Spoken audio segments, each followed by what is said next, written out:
Welcome, friends. Welcome to the next installment of the Financial Planning Vicennial, Planning at Age 58. So again, we will start with a couple of business updates. The first is that I guess September 28th, 2021 was officially our 10-year business anniversary. The fact that I didn't realize it until several days after is a bit disappointing to me. I really wanted to have a party to celebrate, but then we got sent back home to our basements, recently upgraded to the dining room, and I totally forgot. So cheers everyone to the party that could have been. I've got a picture for you there. Scroll down a little bit. Whoa. There you go. 10 years ago and 10 years on. As you can see, not a lot has changed, right? All right, next page. There. So the second fun update is that I've been asked to serve on the board of the Institute of Advanced Financial Planners, which hosts the RFP designation. An RFP designation holder must be a practicing financial planner by trade, and the RFP is not just the oldest, but also considered the most challenging financial planning designation in Canada to obtain. So being on the board is a pretty cool thing for me. This is a picture of me receiving my RFP designation certificate alongside my mentor, Brad Bryn. So this column, we are going to talk about financial planning for someone age 58. 58 is a very special year. It is the birthday in which you've officially been an adult for 40 years. If you are at this milestone, congratulations. I'm not even teasing, and at 40 years, an adult is a milestone worthy of celebration. When I'm 58, my kids will likely be in university pursuing their doctorates, which hopefully means they have also moved out. Right now, James wants to study bioengineering so that he can make Pokemon real, and Annika wants to be an ER surgeon. She is very interested in fixing people that are hurt, but she is not especially delicate. As well as a milestone on life's progression, being an adult for 40 years is a key planning parameter.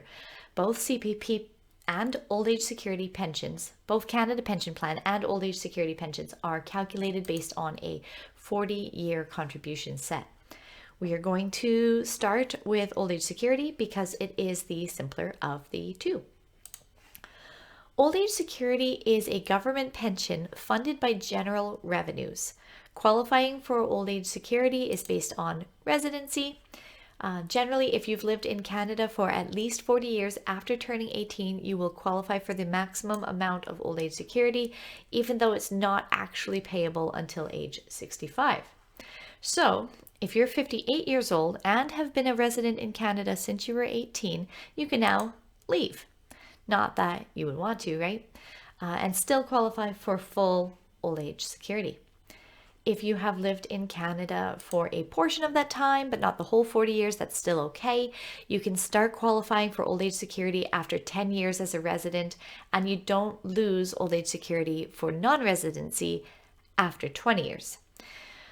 But your Old Age Security would be reduced as a percentage of that 40 years. So next, let's talk about Canada Pension Plan. The Canada Pension Plan is also based on a 40-year schedule. However, the benefits are based on an individual's own contributions over time, so the calculations are a little bit tricky. Sometimes getting a bit visual helps. Imagine that you are making an old-fashioned custard pie. You have the pie crust in, but you've also modified one of those weird brownie pans that are supposed to make each piece an edge piece. You've modified it such that you now have 40 little pie slices that you can fill separately before baking your pie. Each pie slice will get filled based on the pie ingredients or income that you have available to contribute to that particular slice. Okay, following so far? The basic gist is that ingredient availability, or income, often fluctuates over the course of your career, and some pie sections will end up with more custard filling than others. Some might even be empty. Right now, before you bake the pie, you find your 17% emptiest pie slices. So you got 40 little trays, 17% of those will work out to 7 or 8 pie crevices for most people. You're going to scoop out any of the filling that you've poured into those sections and pop in a pie slice shaped silicone baking wedge. You can do the same for the years when you were the primary caregiver for children under 7, but the custard pie you poured in those years has to be lower than the average of the 5 years pre-kid. So, careful to leave your silicone wedges in place. We're now going to remove the modified brownie edger, and we're going to tap, tap, tap, tap, tap, tap the edges of the pie until the custard settles into one big blob. And we'll put the pie in the oven. If you consider the top crust of the pie to be, or like the top crust of the pie tray anyways, to be the maximum CPP amount you could potentially receive, then the level at which your pie goop has settled represents a maximum percentage of CPP that you could receive. There are 2 additional components to CPP called the first additional, which is like adding more eggs to any custard after 2019, so the pie rises a little further.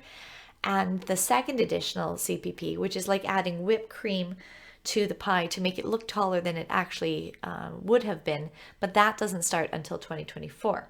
Those can also affect your income amount. So I know that's a lot and you're probably hungry now, but bear with me for another moment. If you are 58 years old, you have had the opportunity to fill in 40 pie slices since your 18th birthday. We have to be careful about this because any pre-65 calculations for CPP contributions don't stop until you begin to take income. And you can't begin to take income from CPP until age 60. So if you stopped contributing or stopped generating contributions to CPP before age 60, you could risk adding some 0 years that will average down your income. Basically, there's this.